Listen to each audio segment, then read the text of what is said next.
Chapter 4. When Jane and Elizabeth were alone, the former, who had been cautious in her praise of Mr. Bingley before, expressed to her sister just how very much she admired him. "He is just what a young man ought to be," said she. "Sensible, good-humoured, lively, and I never saw such happy manners, so much ease, with such perfect good breeding." "He is also handsome," replied Elizabeth, "which a young man ought likewise to be, if he possibly can. His character is thereby complete." "I was very much flattered by his asking me to dance a second time. I did not expect such a compliment." "Did not you? I did for you. But that is one great difference between us. Compliments always take you by surprise, and me never." "What could be more natural than his asking you again? He could not help seeing that you were about 5 times as pretty as every other woman in the room. No thanks to his gallantry for that. Well, he certainly is very agreeable, and I give you leave to like him. You have liked many a stupider person." "Dear Lizzy!" "Oh, you are a good deal too apt, you know, to like people in general. You never see a fault in anybody. All the world are good and agreeable in your eyes. I never heard you speak ill of a human being in your life." "I would not wish to be hasty in censuring anyone, but I always speak what I think." "I know you do, and it is that which makes the wonder.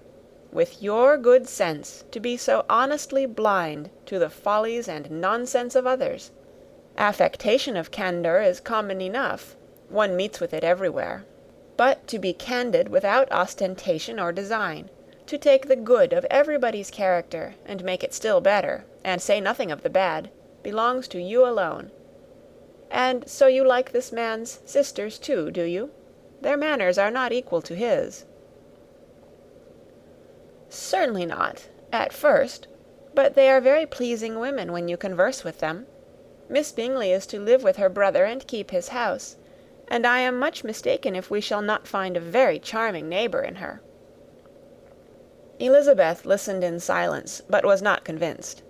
Their behaviour at the assembly had not been calculated to please in general, and with more quickness of observation and less pliancy of temper than her sister, and with a judgment too unassailed by any attention to herself, she was very little disposed to approve them.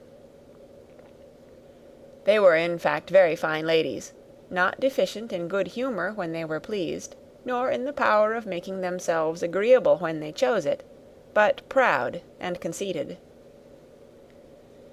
They were rather handsome, had been educated in one of the first private seminaries in town, had a fortune of 20,000 pounds, were in the habit of spending more than they ought, and of associating with people of rank, and were therefore in every respect entitled to think well of themselves and meanly of others. They were of a respectable family in the north of England, a circumstance more deeply impressed on their memories than that their brother's fortune and their own had been acquired by trade. Mr. Bingley inherited property to the amount of nearly 100,000 pounds from his father, who had intended to purchase an estate, but did not live to do it. Mr. Bingley intended it likewise, and sometimes made choice of his county, but as he was now provided with a good house and the liberty of a manor, it was doubtful to many of those who best knew the easiness of his temper, whether he might not spend the remainder of his days at Netherfield, and leave the next generation to purchase.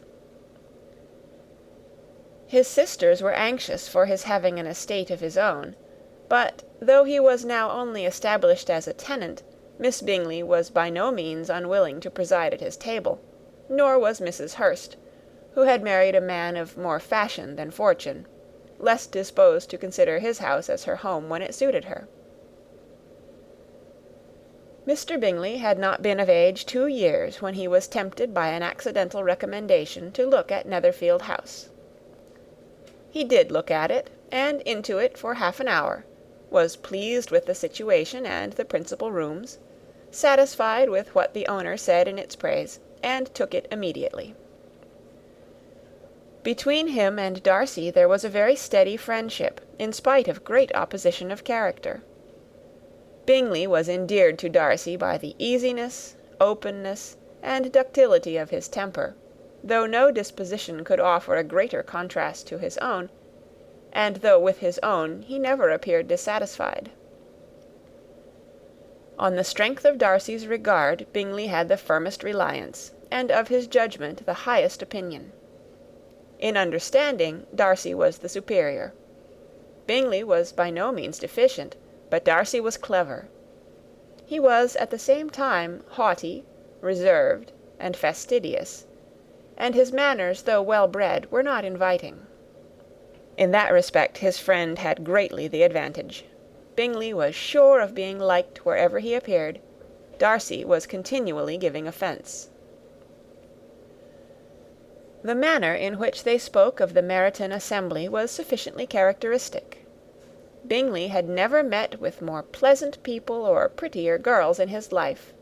Everybody had been most kind and attentive to him. There had been no formality, no stiffness.